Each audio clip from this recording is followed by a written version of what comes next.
இயேசு வந்தார், என்னை தேடி வாழ வைத்தார். என்னை தேடி இயேசு வந்தார், என்னை தேடி வாழ வைத்தார். தேடி இயேசு வந்தார், என்னை தேடி வாழ வைத்தார். கண்ணீர் கடலினிலே நான் கதறி மூழ்கதில்லை. கண்ணீர் கடலினிலே நான் கதறி மூழ்கதில்லை. கர்த்தர் தம் கரம் நீட்டினார்,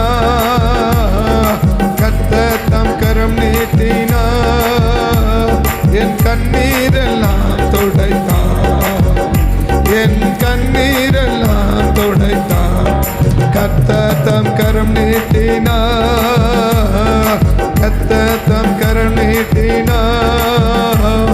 என் கண்ணீரெல்லாம் துடைத்தார், என் கண்ணீரெல்லாம் துடைத்தார். கர்த்தர் என் கரம் நீட்டினார், கர்த்தர் தம் கரம் நீட்டி என் கண்ணீரெல்லாம் துடைத்தார், என் கண்ணீரெல்லாம் துடைத்தார். கர்த்தர் தாம் கரம் நீட்டினார், கர்த்தர் தாம் கரம் நீட்டினார். என் கண்ணீரெல்லாம் துடைத்தார், என் கண்ணீரெல்லாம் துடைத்தார். கர்த்தர் தம்முடைய கரத்தை நமக்கு என்ன செய்யணும்? நீட்டணும். ஆண்டவர் நமக்கு கரத்தை என்ன செய்யணும்? நீட்டணும். யாருக்கு ஆண்டவர் கரத்தை நீட்டுவார்? யாருக்கு தேவன் கரத்தை நீட்டுவார்? ஆண்டவர் நமக்கு கரத்தை நீட்டணும் அப்படின்னா இன்னைக்கு நம்ம யாரா இருக்கணும்? யாரா இருந்தா தேவன் நமக்கு தம்முடைய கரத்தை நீட்டி, அவ கரத்தை நீட்டுறதே எதுக்குன்னா நமக்கு ஒரு பெரிய ஆபத்து, நம்மளால முடியாத நிலைமையில இருந்து நம்மளை ஆசீர்வதிக்கிறதுக்கு, நம்மளால முடியாத நிலையில இருந்து நம்மளை என்ன செய்யறதுக்கு, ஆசீர்வதிப்பதற்காக தான் தேவன் என்ன செய்ய விரும்புகிறார்னா தம்முடைய கரத்தை ஆண்டவர் நமக்கு நீட்ட விரும்புகிறார். கர்த்தர் கரம் நீட்டார் அப்படின்னாலே நம்மளால முடியாத நிலைமையில இருந்து முடியிருக்கிற நம்மளை ஆசீர்வதிக்க கர்த்தர் என்ன செய்கிறார்? விரும்புகிறார். நம்மளால் முடியாது. அப்போ தான் அழுகையே வரும். எப்போ அழுகை வரும்னா சாதாரண ஒரு மனுஷனுக்கு என்ன செய்யாது? அழுகை வராது. எப்போ அழுகை வரும்னா அவங்களால எப்போ முடியாது அப்படின்ற நிலைக்கு அவங்க தள்ளப்படுறாங்களோ, நம்மளால் முடியாது அந்த முடியாத நிலைக்கு வரும்போது தான் ஒரு மனுஷன் அழுகை வரும். அந்த அழுகிற நேரத்தை தான் கர்த்தர் என்ன செய்ய விரும்புகிறார்னா அந்த கண்ணீரை துடைக்கிறார் அப்படின்றத நான் ஆசீர்வதிக்கிறார்னு சொல்கிறேன். கண்ணீர் துடைக்கிறார் அப்படின்னு சொல்கிறத நான் என்ன செய்கிறேன்? ஆசீர்வதிக்கிறார் அப்படின்னு சொல்கிறேன். அப்போ நம்மளால் முடியாத நிலைமையில் இருக்கும்போது நம்மளை தேவன் என்ன செய்ய விரும்புகிறார்? ஆசீர்வதிக்க விரும்புகிறார். எல்லாம் சாதகமாக இருக்கும்போது, எல்லாம் நல்லா இருக்கும்போது, சூழ்நிலைகள் எல்லாமே நமக்கு சரியாக இருக்கும்போது, நம்ம மகிழ்ச்சியாக இருக்கும்போது கர்த்தர் நம்மளை ஆசீர்வதிக்கிறத விட நம்மளால் முடியாத நிலைமையில் இருக்கும்போது நம்மளை தேவன் என்ன செய்ய விரும்புகிறார்னா ஆசீர்வதிக்க விரும்புகிறார். அப்போ அந்த ஆசீர்வாதத்தை இன்னைக்கு தேவன் நமக்கு தரணும்னா இன்னைக்கு நம்ம யாரா இருக்கணும்? எப்படிப்பட்ட நபர்களா இருக்கணும்? அதை தான் அந்த காலை வேளையில் ஒரு 3 காரியத்தை நம்ம நடுவில் சொல்லி, இந்த 3 விதமான கூட்டமாக நாம் இருக்கக்கூடாது, ஆனால் அந்த 3 விதமான காரியத்துக்கு எதிர்மறையாக நம்ம இருக்கணும்னு சொல்லி நான் சொல்லி ஜெபிக்க விரும்புகிறேன். மத்தேயு 14ஆம் அதிகாரம், மத்தேயு 14ஆம் அதிகாரம் 29 31 வரைக்கும் நம்ம வாசித்து பார்த்தோன்னா, மத்தேயு 14 29 31 வரைக்கும் வாசிக்கலாம். அதற்கு அவன் பேதுருவை பார்த்து சொல்கிறார். மேலே இருக்கிற வசனமும் பேதுரு அவரை நோக்கி, நீரே ஆனால் நடந்து வர எனக்கு கட்டளையிடும் என்றான். வா என்றார். பேதுரு படவை விட்டு இறங்கி ஜலத்தின் மேல் நடந்தான். பயந்து, ஆண்டவரே, உடனே இயேசு கையை நீட்டி அவனை பிடித்தனர். உடனே இயேசு கையை நீட்டி, யாருக்கு கையை நீட்டுகிறார் அப்படின்னா பேதுருக்கு கையை நீட்டுகிறார். பேதுருக்கு கையை நீட்டுகிறார். இந்த இடத்துல பேதுருவிடத்துல காணப்பட்ட 3 விதமான சுபாவத்தை அங்கே வேதம் நமக்கு சுட்டி காட்டுது. ஆனால் அந்த பேதுருவிடத்துக்கு அந்த 3 குணத்துக்கு எதிர்மறையான குணங்கள் மற்றவர்களிடத்துல காணப்பட்டதுனால அவர்களுக்கு தேவன் கையை நீட்டுவதற்கு சற்று யோசிக்கிறதையும் கையை நீட்டாமல் போகிறதையும் இந்த இடத்துல பேதுருவிடத்தில் காணப்பட்ட 3. இப்போ பேதுருக்கு ஒரு பெரிய ஆபத்து. தன்னால் முடியாத ஒரு சூழ்நிலையில் தன்னால் முடியல. இந்த முடியாத நேரத்தில் மற்றவர்கள் நம்மளுக்காய் கூப்பிடட்டும் என்று பேதுரு என்ன செய்யல? இல்லை. பேதுரு எப்படி இல்லை? இப்போ யார் தன்னோட கூட பார்க்குறாங்க? 11 பேரும் பேதுரு மூழ்கி போகிறத பார்க்குறாங்க இல்லையா? 11 பேரும் மூழ்கி போகிறத பார்க்குறாங்க. அப்படி மூழ்கி போய் ஒரு ஆபத்தான நேரத்தில் நம்ம கூப்பிடாம மற்றவங்க என்ன செய்யட்டும், நமக்காக கூப்பிடட்டும், மற்றவங்க நமக்காக ஜெபிக்கட்டும்ன்ற எண்ணம் பேதுருவினிடத்தில் இல்லை. அப்போ நமக்கு ஒரு ஆபத்து, நமக்கு ஒரு நெருக்கடி, நமக்கு ஒரு பிரச்சனைகள், நமக்கு ஒரு போராட்டம், நமக்கு ஒரு கஷ்டம், நமக்கு ஒரு வருத்தம். மற்றவர்கள் ஜெபிப்பது தவறல்ல, மற்றவர்கள் ஜெபிப்பது பாவம் அல்ல. ஆனால் நம்ம என்ன சிந்தையும் இருக்கக்கூடாது, மற்றவங்க நமக்காக என்ன செய்யட்டும், ஜெபம் பண்ணட்டும், அவங்க வந்து ஜெபம் பண்ணட்டும், இவங்க வந்து ஜெபம் பண்ணட்டும், இவங்க ஜெபிக்கட்டும், அவங்க ஜெபிக்கட்டும் என்று அந்த ஆரம்ப கட்ட நிலையில் மற்றவர்கள் நம்மளுக்காக ஜெபிக்கட்டும் என்ற எண்ணம் நமக்கு என்ன செஞ்சிடக்கூடாதுன்னா இருந்துடக்கூடாது. அப்படிப்பட்ட சிந்தை உள்ளவர் யார் அல்லன்னா பேதுரு அல்ல. அப்படிப்பட்ட சிந்தை பேதுருவிடத்தில் என்ன செய்யல? ஒரு நாளும் இல்லை. அப்போ ஆரம்பத்தில் தேவன் என்ன செய்ய விரும்புகிறார்? நமக்கு தேவன் அந்த ஆபத்தான நேரத்தில் தமது கையை நீட்டி நம்ம தூக்கி நம்மளை ஆசீர்வதிக்கணும். இல்லை நம்மளை முடியாத நிலையில் இருக்கிற நம்மளை ஆசீர்வதிக்கணும்னா நமக்கு ஆபத்தான நேரங்களும் நெருக்கடியான நேரங்களும் கஷ்டமான நேரங்களும் வரும்போது மற்றவங்க நமக்காக ஜெபிக்கட்டும் என்று சொல்லி நாம் எண்ணிந்திடக்கூடாது, அமைதியாக இருந்துடக்கூடாது. இல்லை மற்றவங்க ஜெபிப்பார்கள் என்று சொல்லி நம்ம அமைதியாக என்ன செஞ்சிடக்கூடாது, இருந்துடக்கூடாது. அப்படி இருப்பாங்களா அப்படின்னு கேட்டால் 1 சாமுவேலின் புஸ்தகம் 7ஆம் அதிகாரத்துக்கு நீங்கள் வந்தீங்கன்னா 7ஆம் அதிகாரத்துக்கு நீங்கள் வந்தீங்கன்னா அந்த 7ஆம் அதிகாரத்தில் ஒரு பெரிய போராட்டத்தை யார் சந்திக்கிறாங்கன்னா இஸ்ரவேல் ஜனங்கள் சந்திக்கிறாங்க. இஸ்ரவேல் ஜனங்கள் ஒரு பெரிய போராட்டத்தை என்ன செய்கிறாங்க? சந்திக்கிறாங்க. பெரிய போராட்டத்தை அவங்க சந்திக்கிறாங்க. அந்த பெலிஸ்தர் தங்களுக்கு விரோதமாக எழும்பி வருகிற அந்த காலகட்டத்தில் பெலிஸ்தர் விரோதமாக எழும்பி போராட வரும்போது இவங்களை பார்க்கும்போது ஒரு பயங்கரமான பயம். அதை பார்க்கும்போதே ஒரு பயங்கரமான பயம் என்ன செய்யுது? அவருக்கு வருது. இஸ்ரவேல் ஜனங்களுக்கு பயங்கர பயம் வருது. என்ன செய்யறதுன்னே புரியாத அந்த இக்கட்டான நேரங்கள் வரும்போது தான் அவங்க செய்கிற ஒரு காரியத்தை நீங்கள் பார்த்தீங்கன்னா 8வது வசனத்தை பார்த்தீங்கன்னா சாமுவேலை நோக்கி மேலே இஸ்ரவேல் புத்திரர் மிஸ்பாவிலே கூடி வந்ததை பெலிஸ்தியர் கேள்விப்பட்ட போது பெலிஸ்தரின் அதிபதிகள் இஸ்ரவேலுக்கு விரோதமாக எதிர்த்து வந்தார்கள். இஸ்ரவேலுக்கு விரோதமாக எதிர்த்து வருகிறார்கள். அதை இஸ்ரவேல் புத்திரர் கேட்டு பெலிஸ்தரின் மிகவும் பயப்பட்டு பெலிஸ்தர் நிமித்தம் பயப்படுறாங்க. அப்போ பயம் வந்துடுச்சு, நம்மளால் என்ன செய்ய முடியாது, இவங்களை மேற்கொள்ள முடியாதுன்ற எல்லைக்கு யார் வந்துட்டாங்கன்னா இஸ்ரவேல் ஜனங்க வந்துட்டாங்க. நம்மளால் ஜெயிக்க முடியாது, நம்மளால் மேற்கொள்ள முடியாது, நம்ம என்ன செய்யறதுனே தெரியல, என்ன செய்யறதுனே புரியல. அந்த நேரத்தில் தான் அவங்க என்ன செய்யணும்? ஆண்டவரை நோக்கி கூப்பிடணும் இல்லையா? ஆண்டவர் அவர்களுக்கும் ஆண்டவர் தான், சாமுவேலுக்கும் ஆண்டவர் தான். ஆனால் அந்த நேரத்தில் அந்த ஜனங்க செய்கிற காரியம் என்ன?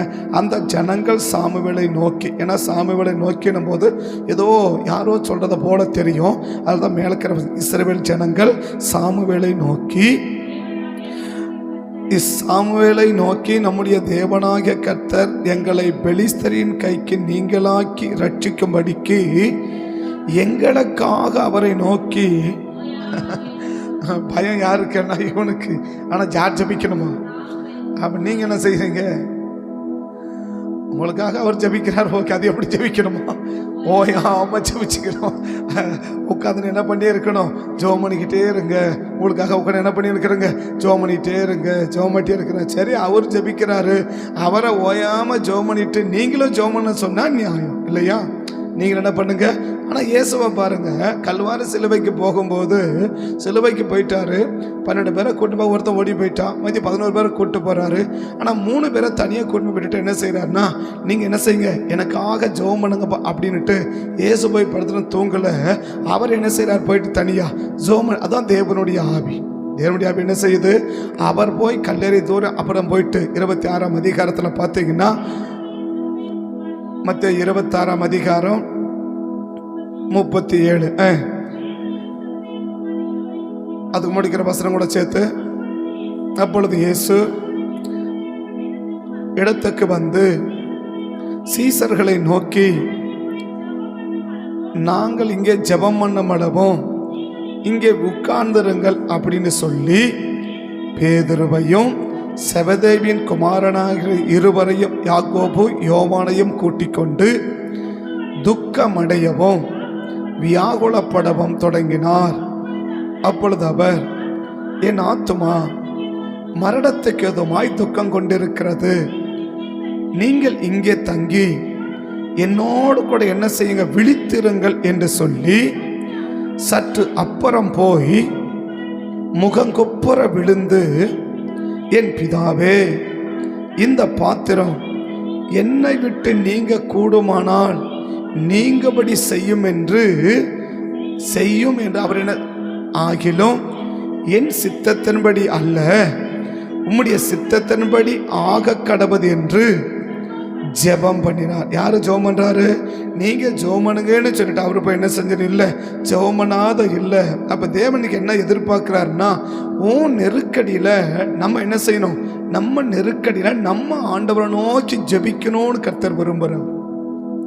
நமக்காக தாங்கி ஜெபிக்கிறது, மற்றவங்க தாங்கி ஜெபிப்பது தவறல்ல, மற்றவங்க ஜெபிக்கிறது தவறல்ல, மற்றவங்க ஜெபம் பண்ணுறது அது தவறல்ல, பாவம் அல்ல, குற்றம் அல்ல, குறையல்ல. ஆனால் தேவன் என்ன எதிர்பார்க்கிறா, உனக்காக மற்றவங்களே அவ்வளவு ஜெபம் பண்ணும்போது உன் நெருக்கடியில் நீ என்ன செய்ய வேண்டும், நீ அதிகமாக என்ன செய்யணும். இப்போ சீசனங்க எவ்வளோ ஜெபிக்கிறாங்கன்னு தெரியல, ஆனால் ஆண்டவர் எப்படி ஜெபிக்கிறாரு?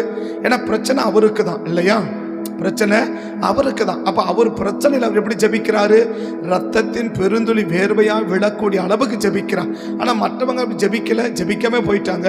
சப்போஸ் அப்படி ஜெபிச்சிருந்தாலும், இந்த 3 சீசர்களும் ஜெபிச்சிருந்தாலும் எப்படி ஜெபிச்சிருக்க முடியாது, அந்த பெருமூச்சு விட்டு ஜெபிக்கிற அளவுக்கு என்ன செஞ்சிருக்க முடியாது, ஜெபிச்சிருக்க முடியாது. அப்படின்னா மற்றவங்க நமக்காக ஜெபிக்கலாம், ஆனா மற்றவங்க நமக்கு ஜெபிக்கிறத விட நம்ம பிரச்சனைக்கு நம்ம ஜெபிக்கிறதா என்னவா இருக்கும், ரொம்ப பாரம் எடுத்து நம்ம என்ன செய்ய முடியும், நம்ம ஜெபிக்க முடியும். பாரம் எடுத்து என்ன செய்ய ஜெபிக்க முடியும். ரெண்டாவது என்ன, நேரம் எடுத்தும் ஜெபிக்க முடியும். ஒன்று பாரம் எடுத்தும் ஜெபிக்க முடியும், 2 படி ஜெபிக்க முடியும். ஏன்னா ஒரு முறை எத்தனை முறை ஜெபிக்கிறாரு, 3 முறை போய் ஜெபம் பண்ணார் இல்லையா. ஆனால் அந்த 3 முறை சீசர்கள் என்ன செஞ்சுறாங்க, இவளுக்கு ரொம்ப நம்பிக்கைக்கு உரியவர்கள், மிகவும் நம்பிக்கைக்கு உரியவர்கள், நம்பத்தக்கவர்கள். ஆனால் அவங்க நிலைமை, அவங்க சூழ்நிலை அப்படி பாவம், அது என்ன சூழ்நிலையோ நமக்கு விட்டுருவோம். ஆனால் என்ன பிரச்சனை, இப்போ இவங்க ஜெபிக்குவாங்க அப்படின்னு நம்ம நம்புவோம் இல்லையா. இவங்களாம் என்ன பண்ணுவாங்க, ஜெபம் பண்ணுவாங்க. ஆனால் அவங்க என்ன பண்ணி நிற்கிறாங்க, தூக்கி நிற்கிறாங்க இல்லையா. இவங்க ஜெபிக்குவாங்கன்னு நாம என்ன பண்ணியிருப்போம், நம்பி சரி பரவாயில்ல அவங்க ஜெபம் பண்ணுவாங்க, நம்ம கொஞ்சம் அசந்து தூங்கலாம் அப்படின்னு நினைச்சு நம்ம தூங்கலாம். ஆனால் அவன் என்ன பண்ணியிருக்கிறான், நம்மளுக்கு விளக்கப்பை 9 பேரை விட்டுட்டு 2 பேரை மட்டும் 3 பேரை மட்டும் என்ன பண்ணுறாரு, ஸ்பெஷல் இவங்க தான் சரியான ஆளுங்கப்பா அப்படின்னு கூட்டுமடா. சரியான ஆளே எப்படி தூங்கினா சரியில்லாத எப்படி தூங்கினுப்பா. சரியான ஆளுங்க ரொம்ப நம்புறவங்களே எப்படி தூங்கினா, நம்பாதவன் எப்படி தூங்கியிருப்பான். மற்ற 8 பேரை நம்பலை இல்லையா. ஒருத்தன் ஓடிட்டான், மற்ற 8 பேரையும் நீங்கள் இங்கே உட்கார்ந்துருக்கு தான் சொன்னார். ஆனால் மற்ற 3 பேர் என்ன சொன்னார், எங்களுக்காக என்ன பண்ணுங்க, துக்கமடவும் விகலப்படவும் தொடங்கினார், 1 மணி நேரம் விழிச்சு ஜெபம் பண்ணுங்கப்பா அப்படின்னு சொல்லிட்டு போனா. ஆனால் என்ன செய்கிறாங்க, அப்போ தேவன் ஏன் நம்ம ஜெபிக்கணும்னு எதிர்பார்க்குறா, நம்ம யாரை நம்புறோமோ அவங்க என்ன செய்யலாம், ஒருவேளை ஜெபிக்க முடியாத சந்தர்ப்ப சூழ்நிலைகள் எனிபடி அவங்க ஜெபிக்காம விட்டுடலாம், ஜெபிக்காம விட்டுடலாம். இதே போல இயேசு ஜெபிக்க மட்டும் என்ன இருக்கும், தூதன் வந்து பலப்படுத்திருக்க மாட்டான், தூதன் வந்து பலப்படுத்திருக்க மாட்டான், சிலுவையில தோத்து போயிருப்பார். தூதன் வந்து என்ன செய்ய, இவர் ஜெபிக்கும் போது என்ன செய்யறான், தூதன் வந்து இவரை பலப்படுத்துறான் இல்லையா. எப்பொழுது, அவர் ஜெபம் பண்ணும் போது இல்லையா, ஒரு தூதன் தோன்றி அவரை எப்போ பலப்படுத்தினா, இந்த 3 பேர் ஜெபத்தை கேட்டு பலப்படுத்தல, இந்த 3 பேர் ஜெபிக்கவே இல்லை இல்லையா? சரி, இவங்க ஜெபிக்குவாங்க அவங்க ஜெபிக்குவாங்கன்னு சொல்லி நம்பி ஏமாந்து போகாது. அதான் காலையில கத்த சொல்றது. அவங்க ஜெபிக்கிறாங்களோ இவங்க ஜெபிக்கிறாங்களோ இல்லையா, இவங்க சூப்பராக ஜோம் பண்ணுவாங்க, இவங்க பயங்கரமாக ஜோம் பண்ணுவாங்க, இவங்க நல்லா ஜோம் பண்ணுவாங்க, எல்லாம் ஜோம் பண்ணுறவங்க தான். ஆனால் அவங்க ஜெபத்தை நம்பி நீ ஏமாந்து போகாத. இந்த காலையில் கத்த சொல்றா, நீ முழங்கால் போட்டு ஜோம் பண்ணு. அடுத்தவங்க ஜெபிக்குவாங்கன்னு நம்பி ஏமாந்து போகாத. அடுத்தவங்க நம்பி ஜெபிக்கலாம். நான் சொல்ல ஜெபிக்க தப்பல்ல, ஜெபிக்கட்டும். ஆனா ஜெபிக்கல, ஏன் ஜெபிக்காது? எப்படி ஜெபிக்க முடியாது? ஒருவேளை ஜெபிச்சாலும் ஆண்டவர் இயேசு பெருமூச்சு விட்டு ரத்தத்தின் வேர்ந்துளி வேர்வை சிந்தி ஜெபிக்கிற அளவுக்கு யார் ஜெபிக்க முடியாது. ஏன்னா அவங்க பிரச்சனைக்கு அவங்க எடுக்கிற பாரமோ அவங்க எடுக்கிற நேரம் தான் அதிகமாக இருக்குமே ஒழிய அவர்களுக்காக மற்றவங்களுக்கு நேரமும் பாரமும் குறைவாக தான் இருக்கும். அப்புறம் மிகவும் வியாகுலப்பட்டு அதிக ஊக்கத்தோடு என்ன செஞ்சாராம்? ஜெபம் பண்ணினார். அப்படின்னா அவருடைய வேர்வை ரத்தத்தின் பெருந்துளியா என்ன செஞ்சிச்சு? விழுந்துச்சு. மற்றவங்க ஜெபிக்கட்டும், மற்றவங்க ஜெபிக்க சொல்லுங்க, தப்பல்ல, பாவம் அல்ல. ஆனா மற்றவங்க ஜெபிக்கிறாங்கன்னு சொல்லி நீ ஜெபிக்காம விட்டுறாத. மற்றவங்க ஜெபிக்கட்டும், அது ஊழியக்காரா இருக்கட்டும், விசுவாசிகளா இருக்கட்டும், குடும்பத்தாரா இருக்கட்டும், எனிபடி மற்றவங்க ஜெபிக்க சொல்லுங்க, தப்பல்ல, மற்றவங்க ஜெபிக்கட்டும். ஆனா அவங்க ஜெபிக்கிறாங்கன்னு சொல்லி இப்ப இயேசு 3 பேர் ஜெபிக்குவாங்கப்பா அப்படின்னு சொல்லி இயேசு கொஞ்சம் கேர்லெஸ்ஸா இருந்தா என்ன இருக்கும்? தூதன் வந்திருக்க மாட்டான், பலப்படுத்தி இருக்க மாட்டான், பலனில்லாம போயிருக்கோம், சிலுவையை தோத்து போயிட்டு பாரு. அப்ப சிலுவையில ஜெபிச்சதுக்கு மிகப்பெரிய காரணம் யார்? ஜெயிச்சதுக்கு மிகப்பெரிய காரணம் யாரு? அவருடைய ஜெபம். அவருடைய மற்றவங்க முழங்கால நம்பி வாழ்ந்துராத, உன் முழங்கால நீ நம்பு. மற்றவங்க ஜெபிக்கட்டும், தப்பு இல்ல, ஜெபிக்குவாங்க. நான் சொல்ல எல்லாரும் ஒரே மாதிரி இருப்பாங்கன்னு சொல்ல முடியாது, ஜெபிக்கலாம். ஆனா நீ பாரப்படுற அளவுக்கு, நீ நேரம் எடுக்கிற அளவுக்கு உன் பாரமோ உன் நேரமோ மற்றவங்க எடுக்க முடியாது. எவ்வளவு க்ளோஸா இருந்தாலும் சரி, எவ்வளவு நெருக்கமா இருந்தாலும் சரி, நம்ம பாரத்தை நம்ம எடுக்கிற அளவுக்கு மற்றவங்க என்ன செய்ய முடியாது? எடுக்க முடியாது, எடுக்கவும் மாட்டாங்க. பாரமும் எடுக்க மாட்டாங்க, நேரமும் எடுக்க மாட்டாங்க. அந்த பாரமும் நேரமும் எடுத்து ஜெபிக்கிற ஜெபந்தான் இயேசு என்ன கொண்டு வந்துச்சு? ஒரு தூதனை வானத்திலிருந்து கொண்டு வந்துச்சு. அவர் கல்வாரிக்கு வந்த போது, இந்த கெச்சமன தோட்டத்தை வந்த போது என்ன செய்யல? அந்த தூதம் வரல இல்லையா? அவர் வழக்கமான இடத்துக்கு போகிறபடியே ஒலிவமலைக்கு போனான்னு சொல்லுது. அந்த வழக்கமான இடத்துக்கு இந்த கெச்சமனுக்கு வந்திருக்கிறா. அந்த இடத்துக்கு வந்ததுனால யார் வரல? தூதன் வரல. சரி, மற்றவங்க ஜெபிக்க சொன்னதுனால இவர் தூதன் என்ன செய்யல? வரல. யார் ஜெபத்துக்கு தான் தூதன் வந்தா? அவருடைய ஜெபத்தை கேட்டுதான் தூதன் இறங்கி வந்து பரலோக தூதனை அனுப்பிச்சு அந்த தூதன் வந்து இயேசுவை பலப்படுத்தினான் என்று பைபிள் சொல்லுது. அப்படின்னா நம்ம என்ன செஞ்சிடக்கூடாது? நமக்கு வருகிற நெருக்கடிகள், பிரச்சனைகள், போராட்டங்களில் மற்றவங்களை ஜெபிக்க சொல்லுவது நல்லது, ஜெபிக்க ஏவுவது நல்லது, நம்ம ஜெபிக்க தூண்டுவது நல்லது. ஆனா மற்றவங்க ஜெபிக்கிறாங்கன்னு சொல்லி நீ ஜெபிக்காம விட்டுறாத. உன் முழங்கால நின்று ஜெபிப்பாயானா நிச்சயமா உன் ஆபத்தான நேரங்களில் கர்த்தர் என்ன நீட்ட முடியும்? கையை கர்த்தர் நீட்டி உன் ஆபத்திலிருந்து உன்னை என்ன செய்ய முடியும்? ஆசீர்வதிக்க முடியும். அந்த ஆபத்திலிருந்து உன்னை ஆசீர்வதிக்கணும்னா இன்னைக்கு யார் ஜெபிக்கணும்?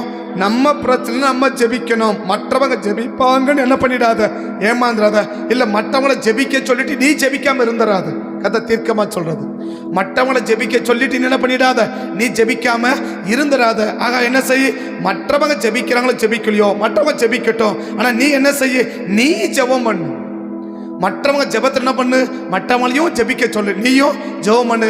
இப்ப பேதுரு என்ன செஞ்சிருக்கலாம்? சரி, 11 பேர் என்ன செஞ்சிருக்கிறாங்க? பார்த்துட்டு இருக்கிறாங்கல்ல. இந்த 11 பேர் என்ன செய்வாங்க? நமக்காக ஜெபிக்குவாங்க.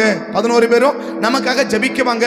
எல்லாருமே ஆபத்தில் தானே இருக்கிறோம், எல்லாமே கூட தானே இருக்கிறாங்க, ஒரு பெரிய சால் தானே இருக்கிறாங்க அப்படின்னு சொல்லி இங்க பேதுரு கொஞ்சம் சைலண்ட் ஆயிருந்தா என்ன ஆயிருக்கும்?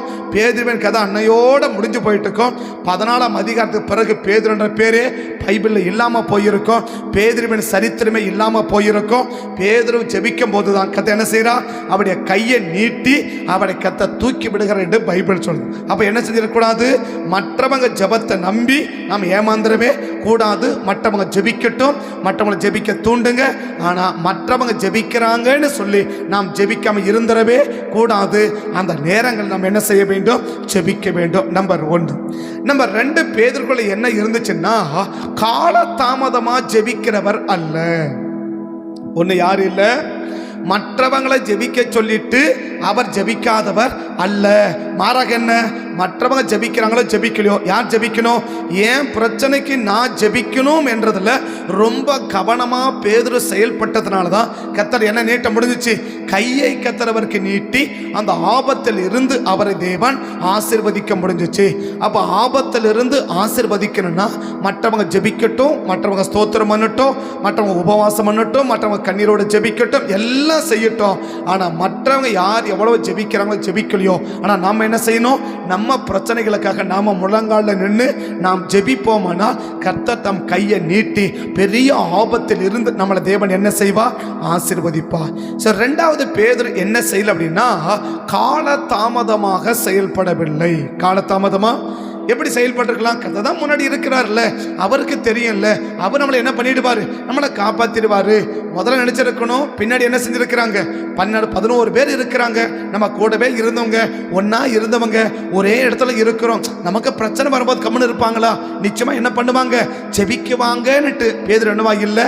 அமைதியா இல்லை. 2வது என்ன, நமக்கு மட்டும் தான் பக்கத்துல ஆண்டவர் பக்கம் வந்துட்டோமே, ஆண்டவருக்கு பக்கம் வந்துட்டோமே, அவர் என்ன செய்யட்டும்? அவர் நம்மளை பார்த்துக்குவாரு, அவர் நம்மளை கவனிச்சுக்குவாரு, அவர் நம்மளை தூக்கி விட்டுருவார் அப்படின்னு சொல்லி கால தாமதமாக என்ன செய்யல? அவர் ஜெபம் பண்றவர் அல்ல. காலத்திலே ஜெபிக்கிறவர் யாருன்னா இந்த பேதுரு. எப்படி ஜெபிக்கிறவர்? அப்ப நம்ம ஜெபிக்கணும். எப்படி ஜெபிக்கணும்? எப்ப ஜெபிக்கணும்? எப்ப நெருக்கடியோ, எப்ப பிரச்சனையோ, எப்ப போராட்டமோ அப்ப நம்ம ஜெபிக்கணும். அப்ப நம்ம ஜெபிக்கணும். அப்ப கால தாமதமா கூட ஜெபிப்பாங்களா அப்படின்னா, மத்த 25 25 அதிகாரத்துக்கு நீங்க பைபிளை திருப்பினீங்கன்னா, ஆதியாகமம் 25 அதிகாரத்துல 19வது வசனத்திலிருந்து நீங்க சில வசனத்தை மட்டும் வாசிச்சு பார்த்தீங்கன்னா, ஆபிரகாமின் குமாரனாகிய ஈசாக்கின் குமாரனுடைய வம்ச வரலாறு. ஆபிரகாம் ஈசாக்கை பெற்றான். ஈசாக்கு ரெபேக்காளை விவாகம் பண்ணும்போது 40 வயதா இருந்தான். இவள் 16ஆம் என்னும் சீரிய தேசத்தனக பெத்துவேலுக்கு குமாரத்தையும் சீரிய தேசத்தனக லாபானுக்கு சகோதரியுமானவள். தன் மனைவிக்காக ஈசாக்கு கர்த்தரை நோக்கி வேண்டுதல் செய்தான். எத்தனை வயசு கழிச்சு? 20 வருஷம் கழிச்சு ஜெபம் பண்றார். எப்ப ஜெபம் பண்ணியிருக்கணும்?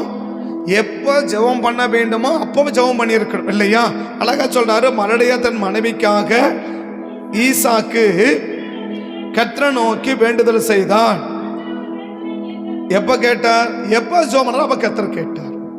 எப்ப ஜெபம் பண்ணாரோ அப்ப தேவன் எப்ப ஜெபத்தை கேட்பா? நம்ம எப்ப ஜெபிக்கிறோமோ அப்ப கர்த்தர் என்ன செஞ்சிருப்பாரு?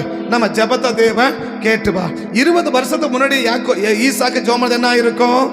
20 வருஷத்துக்கு முன்னாடியே ஜெபத்தை கர்த்தர் கேட்டு இருப்பார் இல்லையா? 20 வருஷத்துக்கு முன்னாடியே ஒரு பெரிய தேவ மனிதன், குறைவாக சொல்லவில்லை, ஆனா நம்ம சற்று புரிஞ்சுக்கணும். என்ன புரிஞ்சுக்கணும்?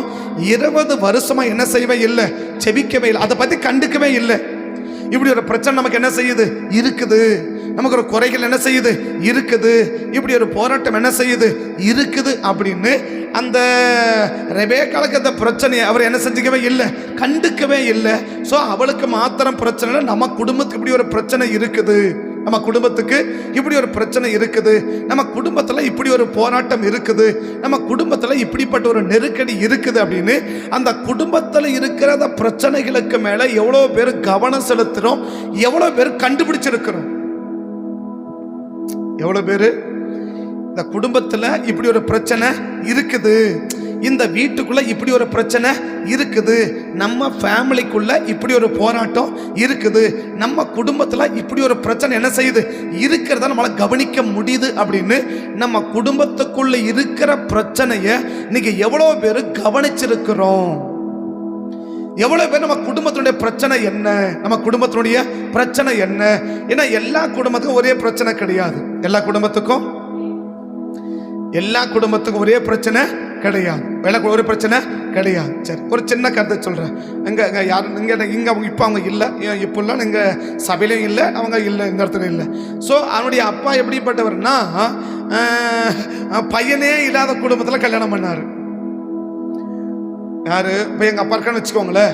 எங்கள் அப்பா யாரை கல்யாணம் பண்ணார் அப்படின்னா, எங்கள் அப்பா கல்யாணம் பண்ண குடும்பத்தில் யாரே கிடையாது. விளங்குறதுக்கு சொல்கிறேன், எங்கள் அப்பா என்னன்னு சொல்ல அப்படி சொல்கிறேன், சரியா? அதே போல் அவங்க குடும்பத்தில் பாருங்க, அந்த பையனுக்கு ஒரு கல்யாணம் நடக்குது. அந்த பையனுக்கும் பொண்ணு எந்த வீட்டில் இருக்குன்னா பையனே இல்லாத குடும்பம். அவன் பையன் இல்லைன்றதுனால அது குறைய சொல்லலை. ஏன்னா ஒரு குடும்பத்தில் என்ன ப்ராப்ளம் இருக்குதுன்றத நம்ம கண்டுபிடிக்கணும். அவங்க அப்பா எப்படி கல்யாணம் பண்ணாரு நமக்கு தெரியாது. அவங்க அப்பா எதுக்கு கல்யாணம் பண்ணாரு, எப்படி பண்ணாரு நமக்கு தெரியாது. ஏன்னா இப்ப அதே ஒரு காரியம் எங்க வருது? அவங்க அப்பா பண்ணாரு, அவங்க அப்பா போய் சேர்ந்துட்டாரு, அவங்க அப்பா அம்மா போய் சேர்ந்து முடிஞ்சு போச்சு, அவங்களுடைய கதை முடிஞ்சு போச்சு. ஆனா அதே ப்ராப்ளம் இப்ப யாருக்குள்ள வருது? அவன் பையனுக்குள்ள வந்துடுச்சு, வர போது இல்ல, வந்துடுச்சு. பட் அவங்க ஜனேஷ் எப்படி இருக்கும்போது நம்ம தெரியாது. இப்ப ரெண்டாவது தலைமுறை என்ன பாக்குது? முதல் தலைமுறையா திருமணமாக அந்த வீட்டுல யாரும் இல்ல, பையன் இல்ல, இல்லையா? அதனால பையன் பொண்ணு நான் வித்தியாசப்படுத்தி பேசல, ஒரு சம்பவத்தை மட்டும் புரிஞ்சுக்கிட்டாங்க சொல்ல போறேன். ரெண்டாவது என்ன, இப்ப அடுத்த தலைமுறை நான் பார்த்த வரைக்கும் ரெண்டாவது தலைமுறை. இதுக்கு முன்னால அவங்க தலைமுறை எப்படின்னு எனக்கு தெரியாது. ஆனா நான் பார்த்த ரெண்டு தலைமுறையுமே எப்படி வந்துடுச்சு? முதல் தலைமுறை செய்யும் போதும் அவங்க வீட்டுல யாரும் கிடையாது, இல்ல. இப்ப ரெண்டாவது தலைமுறைக்கு வரும்போது அந்த வீட்டுல யாரும் இல்ல, இல்ல. அப்ப அந்த குடும்பத்துல என்ன பிரச்சனை இருக்குதுன்றத இன்னைக்கு அவங்களால என்ன செய்ய முடியல, கணிக்க முடியல, கண்டுபிடிக்க முடியல.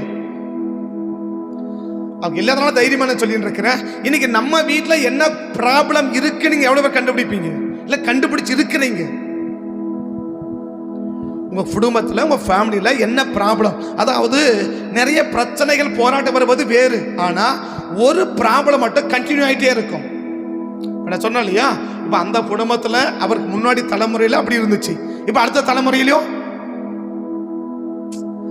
அந்த குடும்பத்தில் நிறைய பிரச்சனை வர்றது, வியாதி வர்றது, இதெல்லாம் அதெல்லாம் அப்புறக்கட்ட பிரச்சனை. அதெல்லாம் வர்ற பிரச்சனை, வர்றது போறது, சளி பிடிக்குது, ஜுரம் வருது, காய்ச்சல் வருது, இதெல்லாம் வர்றது பார்த்தலாம் பிரச்சனைகள் வேற. ஆனா ஒரு குடும்பத்துல ஒரு ப்ராப்ளம் மட்டும் என்ன இருக்கும், கண்டினியூ ஆயிட்டே இருக்கும். ஒரு ப்ராப்ளம் மட்டும் ஒரு குடும்பத்துல கண்டினியூ ஆயிட்டே இருக்கும். இந்த ப்ராப்ளத்தை எவ்வளவு பேர் கண்டுபிடிச்சிருக்கிறோம் இன்னைக்கு? ஈசாக்கு ஒரு பெரிய தேவ மனுஷன் தான், ஆனா என்ன செய்ய முடியல? தான் குடும்பத்துடைய ப்ராப்ளம் என்ன, தன்னுடைய குடும்பத்துடைய போராட்டம் என்ன, நம்ம குடும்பத்துல இருக்கிற ப்ராப்ளம் என்னன்றத யாரால கண்டுபிடிக்க, யார் கண்டுபிடிக்க விடலன்னா பெரிய தேவ மனிதன் என்ன செய்ய விடல, அதை கவனிக்க விடல. சரி பார்த்துலாம் விட, அப்புறம் பண்ணிக்கலாம், ஜோ பண்ணிக்கலாம் அப்படியே ஜோ பண்றது நல்லதுதான். ஆனா எப்ப ஜோ பண்ற? 20 வருஷத்துக்கு பிறகுதான் தான் ப்ராப்ளம் என்னன்னு, 20 வருஷத்துக்கு பிறகுதான் அதனுடைய ப்ராப்ளம் என்ன, அதனுடைய போராட்டம் என்ன, ஏன் இப்படி இருக்குது அப்படின்றத 20 வருஷத்துக்கு பிறகு அவர் கண்டுபிடிச்சிட்டாரு. ஆனா நம்ம 20 வருஷத்துக்கு பிறகாவது கண்டுபிடிப்போமானா தெரியல. 20 வருஷத்துக்கு பிறகு யார் கண்டுபிடிச்சிட்டாரு? ஈசாக்கு கண்டுபிடிச்சிட்டார். ஓகே பரவாயில்ல, இல்லையா? ஏதோ 20 வருஷத்துக்கு பிறகாவது என்ன பண்ணிட்டார், கண்டுபிடிச்சிட்டா. இன்னைக்கு 20 வருஷத்துக்கு பிறகாவது நம்ம கண்டுபிடிக்க நம்மளால முடியுமா? 20 வருஷத்துக்கு பிறகாவது நம்மளால நம்ம ஃபேமிலி ப்ராப்ளம் இதுதான், நம்முடைய குடும்பத்திற்கு போராட்டம் இதுதான், இந்த ப்ராப்ளம் குடும்பத்தில் என்ன ஆகிட்டே இருக்குது, கண்டினியூ ஆகிட்டே இருக்குது, இந்த பிரச்சனை கண்டினியூ ஆகிட்டே இருக்கு, இந்த பலிபனை கண்டினியூ ஆகிட்டே இருக்கு, இந்த நெருக்கடி கண்டினியூ ஆகிட்டே இருக்கு அப்படின்னு சொல்லி நம்ம குடும்பத்துடைய ப்ராப்ளம் இதுதான் என்று சொல்லி இன்னைக்கு எவ்வளவு பேர் கண்டுபிடிக்க முடியுது. அப்ப ஈசாக்கு என்ன பண்ணார்? வந்தாரு, சாப்பிட்டாரு, தூங்கினாரு, போனாரு, வந்தார், செயல்பட்டார். தப்பான செய்யல, பாவம் செய்யல, அக்கிரமம் செய்யல, அநியாயம் செய்யல. பட் அநியாயம் செய்யலன்றதால கர்த்தர் ஆசீர்வதிக்கல. ஆபிரகாமுக்குள்ள இந்த காரியங்கள் யாருக்குள்ள இல்ல, ஈசாக்குக்குள்ள. மகன் யாக்கோபுக்குள்ள இந்த காரியம் யாருக்குள்ள இல்ல, ஈசாக்குக்குள்ள, இல்லையா? பேர ரூபனுக்குள்ளது யாருக்குள்ள இல்ல, தாத்தா ஈசாக்குக்குள்ள இல்லையா? இவருக்கு முன்னாடியே எடுத்துக்கினாலும் சரி, அதுக்கு முன்னாடி எத்தனை ஜனசம் நமக்கு தெரியல. அதனால என்ன, ஆபிரகாம் எடுத்துக்கிட்டா முன்னாடி இல்ல, பின்னாடி 3 தலைமுறை எடுத்துக்கிட்டா அதுவும் இல்லை. அவ்வளவு நல்ல ஒழுக்கமான நபர். ஆனா கர்த்தர் என்ன செய்யவே இல்லை, கையை நீட்டவே இல்லை, கர்த்தரை ஆசீர்வதிக்கவே இல்லை, இல்லையா? அப்ப நல்ல மனுஷன் இருக்கிறதுனால மாத்திரம் என்ன செஞ்சிட மாட்டார் தேவன், ஆசீர்வதிச்சிட மாட்டார். அப்ப ஜெபிக்க வேண்டிய காரியத்துக்கு ஜெபிக்க வேண்டிய காலத்துல ஜெபிக்க வேண்டிய நேரத்தை என்ன செஞ்சிடணும், ஜெபிச்சுடணும். ஜெபிக்க வேண்டிய காலத்துல 20 வருஷத்துக்கு முன்னாடி ஃபேமிலி ப்ராப்ளம் என்ன, உண்மைதான், நீ தப்பு செய்யல, பாவம் செய்யல, அக்கிரமம் செய்யல, அநியாயம் செய்யல, உண்மைதான், மாற்று கருத்தே கிடையாது. ஏன்னா ஈசாக்கை பத்தி எந்த குறையுமே நம்ம சொல்ல முடியாது. அவ்வளவு நல்ல மனுஷன் தான். ஆனா கர்த்தர் கை நீட்டலையே, கர்த்தர் கைய நீட்டலையே. ஏன் நீட்டல? நீ எப்ப ஜெபிச்சிருக்கணும்? நீ எப்ப ஜெபிக்கிற அப்ப நான் கொடுக்கிறேன். நீ எப்ப ஜெபிக்கிறியோ அப்ப எப்ப ஜெபிச்சிருக்கணும்? 20 வருஷத்துக்கு முன்னாடி ஜெபிச்சிருக்கணும் இல்லையா? இல்ல 15 வருஷத்துக்கு முன்னாடி ஜெபிச்சிருக்கணும் இல்லையா? இல்ல 10 வருஷம் முன்னாடி என்ன பண்ணிருக்கணும்? ஜெபிச்சிருக்கணும் இல்லையா? பல வருஷத்துக்கு முன்னாடி ஜெபிக்க வேண்டிய ஜெபத்தை என்ன செய்யாமலே போயிட்ட? ஜெபிக்காம போறதுக்கு என்ன காரணம்? கண்டுக்காம போயிட்ட, அதனால ஜெபிக்காம போன. ஜெபிக்காம போறது என்ன காரணம்னா அதுக்கு ஒரு பெரிய ஒரு விஷயமா? யாக்கோபுக்கு 20 வருஷமா குழந்தை இல்லாம இருக்கிறது பெரிய விஷயமா? ஏன் தெரியல? எங்க அப்பாவுக்கு 25 வருஷம் தான் குழந்தை பிறந்துச்சு போப்பா, அப்படிதான் இருக்கும். எங்க அப்பாவுக்கு 25 வருஷம் கழிச்சு தான் என்ன பண்ணுச்சு? ரசிக்கப்பட்ட பிறகு நான் சொல்றேன் இல்லையா? அதுக்கு பிறகு நமக்கு அது கொண்டு என்ன நமக்கு தெரியாது. ஆக மொத்தம் என்ன தைரியம்? எங்க அப்பாவுக்கு அப்படிதான் இருந்துச்சு, எனக்கு அப்படிதான் இருக்கும் போ அப்படின்னா, அப்பாவுக்கு அப்படி இருந்தது நியாயம். ஆனா உனக்கு அப்படி இருக்கணும்? உங்க அப்பா நகைச்சாரு, உங்க அம்மாவும் நகைச்சாங்க, நீங்க எங்கேயும் நகைக்கல இல்ல, நீயும் உங்க நகையில, உங்க மனைவியும் நகைக்கல, அப்புறம் உங்களுக்கு அப்படி இருக்கணும்? அப்ப நமக்கு என்ன சார், அது போலதான் நம்மளுக்கு இருக்கும், இது போலதான் நமக்கு இருக்கும். நீ அப்படி யோசிக்கணும். அவங்களுக்கு இருக்கல, ஆண்டவர் எனக்கு இருக்க கூட, அதான யோசிக்கணும். ஈசாக்கு என்ன கவனிச்சிருக்கணும்? எங்க அப்பா கூட அப்படி இருந்துட்டு போட்டோம், நான் அது வேணான்னு சொல்லல, அது அவருக்கு உனக்கு எல்லாம் பிரச்சனை. ஆனா எனக்கு ஏன் அப்படி இருக்கணும்? எனக்கு ஏன்? எங்க அப்பாவுக்கு இருந்துச்சுன்னா எங்க அப்பாவுக்கு உனக்கு என்ன டீலிங் எனக்கு தெரியாது, அது இல்லையா? ஒருவேளை நீங்க அது திட்டம் வச்சுக்கலாம், உங்க சித்தம் வச்சுக்கலாம், எனக்கு அது தெரியாது. பட் நான் ஏன் எப்படி இருக்கணும்? நான் ஏன் அந்த போராட்டத்தில் இருக்கணும்? நான் ஏன் அந்த நெருக்கடியில் இருக்கணும்? நான் ஏன் அந்த கஷ்டத்தில் இருக்கணும்? அப்ப எனக்கு இறங்குங்கள் யார் கேட்டிருக்கணும்? ஈசாக்கு கேட்ட. ஏன் கேட்கல? கவனிக்கல, கேட்கல. அதை பத்தி என்ன செய்யல? அதை பத்தி ஒண்ணு கவனிச்சுக்கல. பெருசா அதை பத்தி என்ன செய்யல? பெருசா அதை பத்தி ஒண்ணு கவனிச்சுக்கல. வேலைக்கு போனாரு, வீட்டுக்கு வந்தாரு, சாப்பிட்டாரு, தூங்கினாரு, அதை வாங்கினாரு, எதை வித்தாரு, அதை பண்ணாரு, எதை பண்ண எல்லாம் செஞ்சாரு. ஆனா எதை கவனிச்சுக்கல? குடும்பத்தோட என்ன ப்ராப்ளம் என்றதை யார் கவனிச்சுக்கல? ஈசாக்கு கவனிச்சுக்கல. அப்படி குடும்பத்துல ப்ராப்ளங்கள் என்ன, நமக்கு என்ன செய்யணும்? நாம் கவனிக்கணும். அதை கவனிச்சாதான் நம்ம என்ன செய்யணும்? ஓஹோ, இந்த ப்ராப்ளம் என்ன செய்யுது? இருக்கிறது. அப்ப இந்த ப்ராப்ளம் இருக்குதுன்னு கண்டுபிடிச்சாதான் நம்ம என்ன செய்ய முடியும்? அதுக்காக சரியான நம்ம ஜெபிக்க முடியும். அப்ப ஈசாக்கு என்ன செய்யல? அதை கவனிக்கல. 20 வருஷம் டிலே பண்ணி ஜெபிக்கிறார். 20 வருஷம் இதே டிலே பண்ணதா பேதுரு பண்ணது என்ன இருக்கும்? மீன் கூட கிடைச்சிருக்காது. மீன் கூட என்ன செஞ்சிருக்காது? மீன் கூட கிடைச்சிருக்காது. அந்த மீனியே காலி ஆயிட்டு இருக்கோம், அந்த மீனியே செத்து போயிட்டு இருக்கோம். சரிப்பா, அந்த பேதுரை தேடலான்னு கடலுக்கிற மொத்த மீனையும் தேடிந்தா மீன் கூட கிடைச்சிருக்க. பேதுரை சாப்பிட்ட மீன் கூட கிடைச்சிருக்காது. அவர் பார்த்தாரு, நான் காலத்தை ஒரு நாள் என்ன செய்யக்கூடாது, நான் டிலே பண்ணி ஜெபிக்க கூடாது. அதனால காலத்திலே நாம் என்ன செஞ்சிட வேண்டும்? நாம் ஜெபிச்சிட வேண்டும். அப்ப வேதனை யாரு? காலதாமதமா ஜெபிக்கிறவர் அல்ல. மூணாவது, கடிந்து கொள்ளுதலை ஏற்றுக்கொள்ளுகிறவர், கடிந்து கொள்ளுதலை வெறுக்கிறவர் அல்ல. ஜெபிக்கிறவங்க யாரா இருக்கணும் அப்படின்னா, கடிந்து கொள்ளுதலை நம்ம என்ன செஞ்சிடக்கூடாது? அலட்சியம் பண்ணிடக்கூடாது. கடிந்து கொள்ளுதல் நம்ம ஒரு நாள் என்ன பண்ணிடக்கூடாது? வெறுத்தரக்கூடாது. கடிந்து கொள்ளுதலை வெறுத்தரக்கூடாது. வாசிக்கலாம் 31 வசனம் 32 வசனம். உடனே இயேசு கையை நீட்டி அவனை பிடித்து தூக்கணும். கமனு தூக்க கூடாதா? ஜெபிக்கிறவங்க கமனு ஜெபிக்க கூடாதா? இல்லையா? ஜெபிக்கிறவங்க கமனு ஜெபிக்க கூடாதா? இவன் எப்படி ஜெபிக்கிறார்? கையை நீட்டிட்டீங்க, கமனு தூக்கிட்டு இருந்தா என்ன? ஆனா என்ன சொல்லிட்டாரு? அற்ப விசுவாசியே நீட்டார். அற்ப விசுவாசியேன்னு சொல்லி கடிந்து கொண்டுட்டு தான் என்ன செஞ்சாரு? தூக்கி விட்டார் இல்லையா? என்ன பார்த்து அற்ப விச கையை ஒதிர்ந்தா இருக்கும். அவ்வளவுதான். இன்னைக்கு என்ன கடிந்து கொள்ள கூடாதுன்னு நினைச்சேன்னா அவ்வளவுதான். கடிந்து கொள்ள, என்ன கடிஞ்சிக்க கூடாது, என்ன கண்டனம் பண்ண கூடாது, என்ன எச்சரிக்க கூடாது, என்ன செய்யக்கூடாது? எங்கிட்ட ரொம்ப ஷார்ப்டா ஹேண்டில் பண்ணணும். எப்படி ஹேண்டில் பண்ணணும்?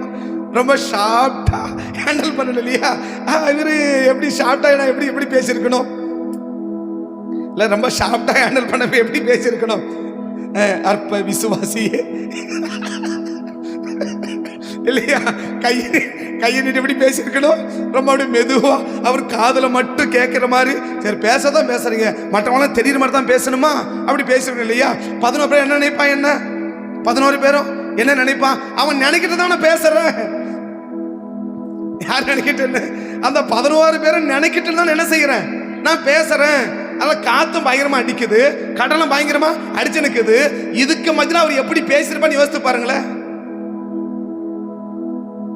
அப்ப நம்மள என்ன செஞ்சிடவே கூடாது, நம்மளை ஒன்னும் சொல்லிடவே கூடாது, நம்மளை ஒன்னும் சொல்லிடவே கூடாது, நம்மளை ஒன்னும் சொல்லிடவே கூடாது அப்படின்னு நினைச்சீங்கன்னா ஒரு நாள் கதை நடக்காது. கர்த்தரிடத்துல கடிந்து கொள்ள வேண்டிய காரியத்தை என்ன செஞ்சுதான் ஆகணும், கடிந்து கொண்டுதான் ஆகணும். கடிந்து கொள்ள வேண்டியதா கடிந்து கொள்ளதான் ஆகணும். ஆனா அந்த கடிந்து கொள்ளதுல அடி மனப்பூர்வம் ஒண்ணுமே பேச ஏற்றுக்கொண்டாடு பாருங்களேன். அப்போ கடிந்து கொள்ளதுல நிறைய பேருக்கு என்ன செய்ய விருப்பம் இல்லை, ஏற்றுக்கொள்ள விருப்பம் இல்லை இல்லையா? இந்த மார்க் 14ஆம் அதிகாரத்தில் ஒண்ணுமே இப்படியாவது அற்ப விசுவாசியாரு. இதுக்கு முன்னாடி பேயன்னு சொல்லி கூட சொல்லிட்டாரு இல்லையா? பேயன்னு கூட என்ன பண்ணிட்டாரு. நம்ம கூட நாயன்னு சொல்றது அவருக்கு பேயன்னு சொல்றது ரொம்ப ஈஸியா போயிடுச்சு. அவர் அப்படி சொல்லி கூட பார்த்து, ஆனா ஒண்ணு அவர் என்ன செய்யல, நீங்க என்ன வேணா திட்டுங்க சாமி, நான் என்ன செய்ய மாட்டேன், ஒன்னும் கோச்சிக்க நினைச்சார். மார்க் 14ஆம் அதிகாரத்துல 4வது வசனத்தை கொஞ்சம் பாருங்க பார்க்கலாம். அப்பொழுது அதுக்கு மலைக்கிற வசனம் கூட வாசிக்கிறீங்க. அவர் பெத்தானியாவில் குஷ்டரோகியாய் இருந்த சீமோன் வீட்டிலே போஜன பந்தி இருக்கையில் ஒரு வெள்ளைக்கிழ பரணியை கொண்டு வந்து அதை தைலத்தை அவர் சிரசின் மேல் ஊற்றினால் சிலர் நாங்களுக்குள்ளே விசனம் அடைந்து இதை 300 பணத்துக்கு அதிகமாய் விற்று தரித்திரக்கு கொடுத்திருக்கலாமே என்று சொல்லி இயேசு அவர்களை நோக்கி, ஏன்டா அவர்களோட தொந்தரவு அப்படியெல்லாம் என்ன பண்ணிட்டு இருக்கிறாங்க, அடுத்தவன ஏன்டா சண்டைக்கு போறேன்னு கேட்கறான். அவகிட்ட ஏன் சண்டைக்கு போற, ஊத்துறது யாரு, உடைச்சது ஊத்துறது ஏன் மேல இல்லையா, நீங்க ஏன் அவட சண்டைக்கு போறீங்கன்றார். அவளை விட்டு விடுங்கள்ன்றார். அவளை நேத்து கூட சொன்ன ஒரு ஜெப குறிப்பு என்ன, ஒரு வார்த்தை சொல்லிட்டா போதும் இல்லையா, சுத்தி வளைச்சு பிடிச்சிக்க, ஒரே ஒரு வார்த்தை சொல்லிட்டா முடிஞ்சு இல்லையா. என்ன செய்யறாங்க, அது கிராமத்தை சொல்லுவாங்க, இந்த தேனி மாதிரி என்ன பண்றாங்க, அப்படியே வந்து மொச்சிக்கிறாங்க அப்படின்னு. அப்படி ஒரு வார்த்தை தான் அவ வந்து உடைச்சு ஊத்துறான், அவ்வளவுதான். 11-12 பேர் என்ன பண்ணிருக்கிறாங்க, போயிட்டு சுத்தி ரவுண்டு கட்டிக்கிறாங்க. அதுக்கு தலைமையேற்று யூதாஸ் போயிட்டார். யாருக்கு, இந்த அம்மாட்ட சண்டைக்கு போறது யாரு, யூதாஸ் பிரதானமா போயிட்டார். மீதி 11 பேர் என்ன பண்ணிட்டாங்க, சுத்தி வளைச்சிட்டாங்க. அதான் அவரு சொல்றாரு, என்ன சொல்றாரு, அவளை விட்டுருங்கப்பான்றாரு. அவளை இவன் என்ன பண்ண காலை இவங்க எத்தனை பேர் சேர்ந்து, நீ எப்படி உடைக்கலாம், எப்படி என்ன கேட்காத உடைக்கலாம், எப்படி என்ன கேட்காத நீ போலாம், எப்படி என்ன கேட்காத ஏசு கட்ட நீ போலாம், எப்படி அவர் கட்ட நீ ஊத்தலாம், எப்படி தலையில பண்ணலாம், எப்படி உடைக்கலாம். ஆக மொத்தம் 12 பேர் என்ன பண்ணிட்டாங்க, சண்டைக்கு வந்து நின்றுட்டாங்க இல்லையா. ஒன்னு அவளை என்ன ஒரு அவளை என்ன பண்ணுவா, ஆனா சொல்றேன் அவ எப்படின்னு தெரியல. சில பேர் இருக்கிறாங்க எப்படி, 12 பேர் இல்லை, நீ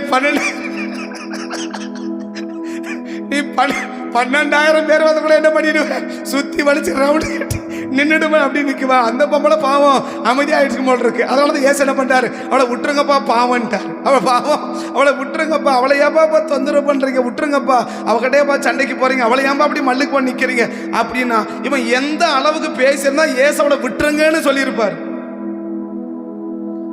இப்படிதான் சொல்ல, விட்டுருங்கன்னு தான் சொன்ன, வேற ஒன்னும் சொல்லல இல்லையா. விட்டுருங்கன்னு சொன்ன உடனே ஒருத்தர் கோபம் வந்துருச்சு பாருங்க. 14ஆம் வசனம் 10ஆம் வசனம் பாருங்க, 10ஆம் வசனம் பாருங்க. அப்பொழுது ஒருவனைய யூதாஸ் காரியோத்தி என்பவன் அவரை பிரதான ஆசாரியரிடத்துக்கு கூடவே இருந்தவன் தான், அப்போஸ்தலர் ஒருத்தன் தான்.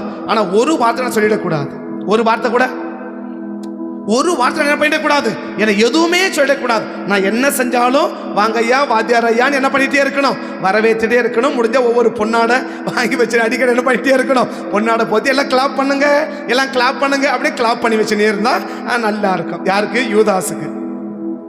யூதாஸுக்கு எப்படி இருக்கும், என்ன பண்ணாலும் சரி என்ன செய்யணும், அப்படி வர வச்சு ஒரு பொன்னாடியை போத்தி எல்லாம் கிளாப் பண்ணுங்க யூதாஸுக்காக அப்படின்னு எல்லாம் கைத்தட்டு வச்சிருந்தா யூதாஸ் எப்படி இருக்கும், ரொம்ப நல்லா இருக்கும், சந்தோஷமா இருக்கும். அவளை விட்டுருப்பான்னு தான் சொன்னார், வேற ஒன்னும் சொல்லல. ஏன்டா அப்படி பேசுறீங்க, விடுங்கடான்னு தான் சொன்னார். ஏன்டா அப்படி, எதுக்கு தான் அப்படி பேசி நடக்கிறீங்க, விட்டுறான்னு சொன்னார். உடைச்சா ஊத்திட்டான், இதுக்கு மேல என்ன செய்ய போறது இல்ல, வரப்போறது இல்ல. அப்ப என்ன செய்யாதீங்க, சும்மா எதுக்கடா பேசுறீங்க, விட்டுருங்கடான்றார். வேற ஒண்ணுமே சொல்லல. பேசாத விட்டுருப்பான்னாரு, பேசாத, சும்மா எதுக்கு பேசி நடக்கிறீங்க, விடு, அதை தான் முடிஞ்சு போச்சு, இதுக்கு மேல ஒண்ணு நடக்க போறதில்ல, விடுடான்றாரு. ஆனா எப்படி என்ன விடுன்னு சொல்லலாம், எப்படி என்ன எப்படி விடுன்னு நீ சொல்லலாம், எப்படி என்ன எப்படி நீ விடுன்னு சொல்ல, என்ன செய்ய? விடுன்னு சொன்னாலும் தப்பா இருக்குது, விடவே சொன்னாலும் தப்பா இருக்கு. ஆக மொத்தம் என்ன? ஒரே ஒரு வார்த்தை விடுன்னு சொன்னாரு. தப்பா பேசல, கோமா பேசல, கடிஞ்சு பேசல, ஒன்னும் சொல்லல. ஆனா விடுடா போதும் விட்டுருங்கப்பா, அவளை ஒன்னும் தொந்தரவு பண்ணதை விடுங்கன்னு சொன்னாலே உடனே ஒருத்த ஓடிட்டான். இப்படி சொன்னல உன்னை என்ன பண்றேன் பாரு. ஒண்ணு இப்ப நம்ம பாடல சொன்ன என்ன சொல்றது? என்ன சொல்லிட்டல, என்ன விட்டுன்னு சொல்லிட்டல, அவளை விட்டுறேன் ஆனா உன்னை விட்டுற மாட்டேன். அவளை விட்டுறேன் ஆனா நீ தானே சொன்ன, உன்னை என்ன பண்றேன் பாரு. உன்னை என்ன பண்ணிட்டான்ல, சொன்னது மட்டும் இல்ல பண்ணிட்டான்ல, இவ்வளவு அடி வாங்க வச்சுட்டான்ல, இவ்வளவு திட்டு வாங்க வச்சுட்டான்ல, காரி துப்ப வச்சுட்டான்ல, பண்ணிட்டான்ல. எதனால? என்னை எப்படின்னு விடுன்னு சொல்லலாம்? என்னை எப்படின்னு விடுன்னு சொல்லலாம்? என்ன பார்த்து அது எப்படி விடுன்னு நீ சொல்லலாம்? என்ன எங்களுக்கு தெரியாதப்போ நீ சொல்லிதான் நாங்க செய்யணுமா? ஆகா மொத்தம் என்ன பண்ணிட்டான்? ஒரே ஒரு வார்த்தை தான் சொன்னார், விட்டுருங்கப்பான்னார். இதுக்கே நம்மள என்ன செய்ய முடியல, பொறுத்துக்க முடியலையே. அவரை பேதுரு போல அற்ப விசுவாசி இந்த நான் இருக்கும், இவனையே கத்தி எடுத்து குத்திட்டுமா. பேதுருவை சொன்ன மாதிரி அற்ப விசுவாசின்னு என்ன செய்த? இப்ப பேதுருவை பார்த்து எனக்கு பின்னால போய் சாத்தானே சொல்ல முடிஞ்சு இல்லையா? இப்ப இவனுக்குள்ள பேய்கிறது யாருக்கு தெரியுது? உங்களில் ஒருவன் சாத்தானா இருக்கலாம், காட்டி கொடுப்பான்னு சொன்னார தவிர, உங்களில் ஒருவன் பிசாசா இருக்கான்னு சொன்னார தவிர, நீ தாண்டான்னு சொல்லல பத்தியா? இவனை மட்டும் போன்னு சொல்லல பத்தியா? ஏன் அவருக்கு புரிஞ்சு போயிடும். நம்ம மட்டும் சொன்னு வச்சுக்கோயே, சாமி வேலை சவளை பார்த்து பயந்தால, ஆமா நீ போன்னு சொல்லிட்ட, அங்க உயிர் போறது யாருக்கு? நீங்க பண்ணிட்டீங்க. பெத்தலகமுக்கு போ, அங்க ஒருத்தன் விவசாய மகன் ஒருத்தன் ராஜா அபிஷேகம் சொல்லிட்டீங்க இல்லையா? நீங்க சொல்லிட்டு புருன்னு மேல போயிட்டீங்க இல்லையா? அங்க போல சாகிறது யாரு, அடி வாங்குறது யாரு? நான் சவுல் கட்ட போயிலங்கிட்ட என்ன பண்ண முடியாது. அவன் ஏற்கனவே சட்டையை பிடிச்சவன், ஏற்கனவே என் சட்டையை பிடிச்சி என் சட்டையெல்லாம் கிழிச்சவன் யாரு? அவங்கிட்ட போய் சொல்ல இதை கேள்விப்பட்டான்னு வச்சுக்கோங்கள, நான் அந்த ஊருக்கு வந்தனுக்கிறேன்னு தெரிஞ்சாலே என் உயிரே வைக்க மாட்டான் தெரியுமா உங்களுக்கு? அவரும் சொல்றான், ஆமா உண்மைதான். அதனால என்ன பண்ணு, 2 பேரும் சேர்ந்து ஒரு கூட்ட ஐடியா பண்றாங்க. என்ன ஐடியா? நான் ஒரு ஐடியா சொல்றேன், அந்த மாதிரி நீ பண்ணு. சரி நீ போப்பா, நான் பாத்துறேன்னு சொல்லலையே அவர் தலைவர். நான் எப்படி போவேன்? இதை கேள்விப்பட்ட கொன்னே போடுவோம், என்னை கொண்டு போடுவானே என்று சொல்லி. அப்பொழுது கத்த அப்படி என்ன அர்த்தம்? ஆமா உண்மைதான். அவன் என்ன பண்ணுவான்? அவன் உன்னை மட்டும் கொல்லப்பட்ட என்ன சேர்த்து அவன் என்ன செய்ய மாட்டான், உன்னை கொண்டுட்டா அவன் என்ன சேர்த்திய கொண்டுடுவான். ஏதோ நான் ஆவியா இருக்க தப்பிச்சுட்டு அப்படின்னு சொல்லி ஒரு வாரம் என்ன செய்ய முடியல. நான் கூட வரமாட்டேன் தான் சொன்னது. என்னது சாமுவேல் சொன்னது? என்ன உன் கூட நான் வரமாட்டேன், அதான பிரச்சனை. எப்படி என் கூட வரமாட்டேன்னு சொல்லலான்றான். எப்படி என் கூட வரமாட்டேன்னு சொன்ன? அப்படியே என் ஊருக்கு வந்த, அப்படியா என் வீட்டுக்கு வந்த, அப்படியா நீ இங்க வந்த, அப்படியே நான் பிடிச்சி கொன்னே போடுமா ஆண்டவரே அப்படின்னு சொல்லி தான் என்ன செய்யறான். இப்ப சாமுவேலுக்கு சவுலுக்கு பிரச்சனை என்ன? வெட்டது குத்தந்தாலும் பிரச்சனை இல்லை, இவன் கூப்பிடுறான், அவர் வரமாட்டேன்றார் தான் பிரச்சனை. எப்போ? 30 வசனம் படிக்கல, 15:30 நான் பாவம் செய்தேன் முன்பாக, இஸ்ரவேலுக்கு முன்பாக நீ என்ன கணம் பண்ணி பணிந்து கொள்ளும்படி, இதுதான் பிரச்சனையே. போ, இவரு என்ன வரமாட்டான் போன்றார். மேல 2 வருஷம் தள்ளி படிச்சனா அவன் போக எழுந்து புறப்படுகையில் எட்டி சட்டையை பிடிச்சுக்கிட்டான் இல்லையா? அந்த வருஷம் 2 வருஷம் தள்ளி 27 சாமுவேல் எங்க கிளம்பும் போது அவர் வீட்டுக்கு போறது கிளம்பிட்டார், இவன் கூட போறது கிளம்பல. அவர் வீட்டுக்கு கிளம்பிட்டா போக கிளம்பும் போது சபு, அதான் நான் சட்டைன்னு சொல்றேன். என்னது? அந்த சால்வையும் தொங்கல தான் நான் சட்டையை பிடிச்சிட்டான் இல்லையா? எட்டி என்ன பிடிச்சிட்டான்? எட்டி சட்டையை பிடிச்சிட்டான். ஏன் கூட வருஷம் நீ எங்க போற அப்படின்னு சட்டையை பிடிச்சிட்டான். சட்டையிட போச்சு. சட்டை பிடிச்சது மட்டும் இல்ல, கிழிச்சே போட்டான் இல்லையா சட்டைய. இந்த பையன் யாருக்கு இருக்கு?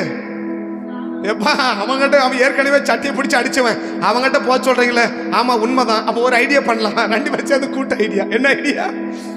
பலி செலுத்த என்ன சொல்லு, நான் கர்த்தருக்கு பலி கேட்டேன் என்ன சொல்லிட்டு, கர்த்தருக்கு பலி செலுத்த வந்தேன், சர்ச்சுக்கு வந்தேன், கோயிலுக்கு போனேன், சர்ச்சுக்கு போனேன், உபவாசத்துக்கு போனேன், பாசம்பரைக்கு போனேன் அப்படி சொல்லிடு. ஆனா வர்றது நோக்கம் என்ன? ராஜாவை தான் அபிஷேகம் பண்ண போறேன். ஆனா என்ன சொல்ல முடியல, ஒரு வார்த்தை என்ன செய்ய முடியாது. கூட வான வரமாட்டேன்னு சொன்னதுக்கு எந்த நிலைமைன்னா, அங்க ஒரே ஒரு வார்த்தை தான் சொன்னாரு, அவளை விட்டுருங்கப்பா பாவன்னு சொன்னாரு. இதுக்கு பார்த்தா உன்னை என்ன செய்யறேன் பாருன்னு இவ்வளவு பழி தீர்த்துட்டான்ல. ஆனா பேதுரை பார்த்து எனக்கு பின்னால போய் சாத்தானேன்றாரு. மறு பேச்சே பேசல. அற்ப விசுவாசியன்றாரு, மூச்சியே விடல. யாரா இருக்க ஜெபிக்கிறவங்க யாரா இருக்கணும்? கடிந்து கொள்ளுதலை ஏற்றுக்கொள்ளக்கூடியவங்களா இருக்கணும். இன்னைக்கு இருக்கான்னு பாருங்க. கடிந்து கொள்ளுதலை, கண்டனங்களை ஏற்றுக்கொள்ளக்கூடியதா இருக்கணும். அப்ப கடிந்து கொள்ளுதலை ஏற்றுக்கொள்ள முடியாத ஒரு நபருக்கு தேவன் என்ன செய்ய முடியாது? நீ நான்கு கூட செத்தா என்ன, நீ விழுந்த செத்தா எனக்கு என்ன? ஒரு நாள் என்ன செய்ய மாட்டேன்? கையை நீட்டவே மாட்டேன், கையை நீட்டவே மாட்டேன். கடிந்து கொள்ளுதலை ஏற்றுக்கொள்ளாத ஒரு நபருக்கு கர்த்தர் ஒரு நாள் கையை நீட்ட மாட்டான். மூணு கதை சொன்ன. ஒண்ணு என்ன? மற்றவங்க ஜெபிக்கிறாங்க, நான் சும்மா இருந்துடக்கூடாது, நான் ஜெபிக்கணும். என் பிரச்சனைகளுக்காக மற்றவங்க ஜெபிக்கட்டும், தப்பல்ல. ஆனா என் ப்ராப்ளத்துக்கு நான் பாரம் எடுத்து நேரம் எடுத்து ஜெபிக்கணும். எப்படி ஜெபிக்கணும்? பாரம் எடுத்து ஜெபிக்கணும், நேரம் எடுத்து ஜெபிக்கணும். ரெண்டாவது சொன்ன, கால தாமதமா என்ன செய்யக்கூடாது? அந்த ஜெபத்தை கால தாமதமா செய்யக்கூடாது. கால தாமதமா அப்ப எப்படி ஜெபிக்கணும்? காலத்துல ஜெபிச்சிடணும். இப்ப ஜெபிக்கணும், இப்ப ஜெபிச்சுடு. இப்ப ஜெபிக்கணும். இன்னைக்கு பிரச்சனையா, அப்பவே ஜெபிச்சு முடிச்சுடு. காலையில பிரச்சனை காலையில முடி, சாயங்காலம் ஜோம் பண்ணிக்கலாம். நைட்டு 12 மணி, சரி காலையில இருந்து ஜோம் பண்ணிக்கலாம். அதுக்குள்ள உயிரே போயிடும். நைட்டு ஜெபிக்கிறதா நைட்டு ஜெபி, விடிகாலம் ஜெபிக்கிறதா விடிகாலம் ஜெபி, மத்தியானம் ஜெபிக்கிறதா மத்தியானம் ஜெபி, சாயங்காலம் ஜெபிக்கிறதா சாயங்காலம் ஜெபி. எப்ப ஜெபிக்கணுமோ அப்ப ஜெபிச்சுட்டோம்னா கர்த்தர் கையை நீட்டு என்ன செஞ்சிருவார்? நம்மளை கர்த்தர் தூக்கி விட்டுவார். மூணாவது சொன்ன, கடிந்து கொள்ளுதலை ஏற்றுக்கொள்ள வேண்டும். அப்ப ஜெபிக்கிறவங்களுக்கு தவறு இருக்குமா? ஜெபிக்கிறவர்களுக்குள்ள தவறு இருக்குமா? இருக்கும்.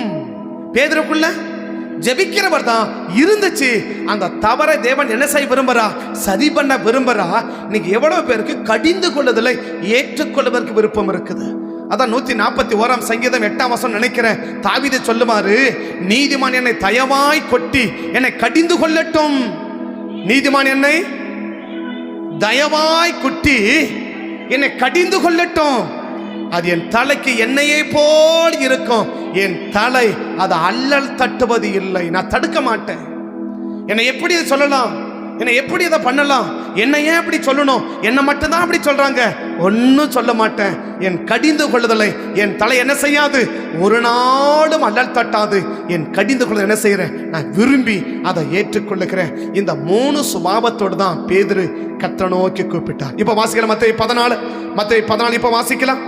ஜெபிக்கிறேன். மத்தேயு 14 இப்ப வாசிக்கலாம். 28 இருந்தே வாசி முடிச்சிருங்க பார்க்கலாம். பேதுரு அவரை நோக்கி, ஆண்டவரே, நீரே ஆனால் நான் ஜனத்தின் மேல் நடந்து வர உம்மிடத்தில் கட்டளையிடும் என்றான். அதற்கு அவர், வா என்றார். அப்பொழுது பேதுரு படவை விட்டு இறங்கி இயேசுவிடத்தில் போக ஜலத்தின் மேல் நடந்தான். காற்று பலமாய் இருக்கிறதை கண்டு பயந்து அமிழ்ந்து போகையில், ஆண்டவரே என்னை ரட்சியும் என்று கூப்பிட்டான். உடனே ஈசாக்கு ஜெபிச்ச உடனே, பேதுரு ஜெபிச்ச உடனே தம் கையை நீட்டி அவனை பிடித்து, அற்ப விசுவாசியே ஏன் சந்தேகப்பட்டாய் என்றார். அவர் படவில் ஏறின போது கத்தவனை தூக்கி விட, கை நீட்டு என்ன பண்ணிட்டா? கத்தவனை தூக்கி விட்டா. இன்னைக்கு உனக்கு எனக்கு தேவன் கை நீட்டி கத்த தூக்கி விடணும்னா இந்த 3 சுபாவம் இருக்கணும். இந்த 3 சுபாவத்தோட கத்தவனுக்கு கூப்பிட்டோம்னா நம்மையும் கத்தர் கை நீட்டி அந்த முடியாத நிலைமையில இருந்து நம்மளை ஆசீர்வதிப்பதற்கு கத்தர் ஆயத்தமா இருக்கிறார். கண்களை மூடுவோம், கத்தரை நோக்கி பார்ப்போம்.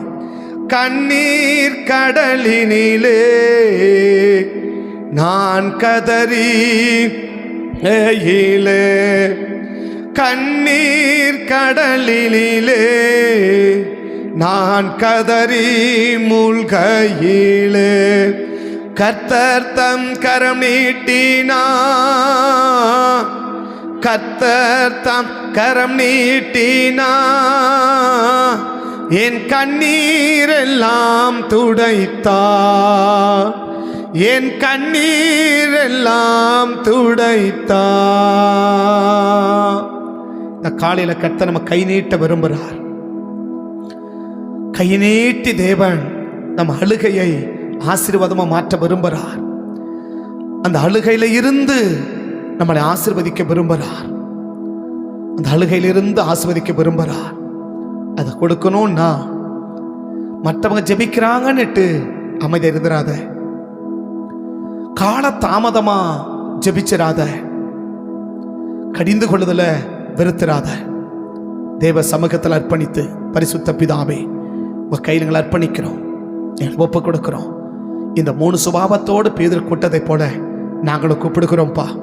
எங்களை கர்த்தர் ஆசீர்வதிங்க, எங்கள் அழுகையில் இருந்து எங்களை ஆசீர்வதிங்கப்பான்னு சொல்லி அர்ப்பணிக்கிறோம், ஒப்பு கொடுக்கிறோம். உம்மை நோக்கி பார்க்கிறோம். கர்த்தருடைய கிருபை தந்து ஆசீர்வதிக்கிற உன்னத கிருபைக்காய் உமக்கு ஸ்தோத்திரங்களை எடுக்கிறோம். நடத்தும் இயேசுவின் நாமத்தை ஜெபிக்கிறோம் நல்ல பிதாவே. ஆமென், ஆமென், ஆமென்.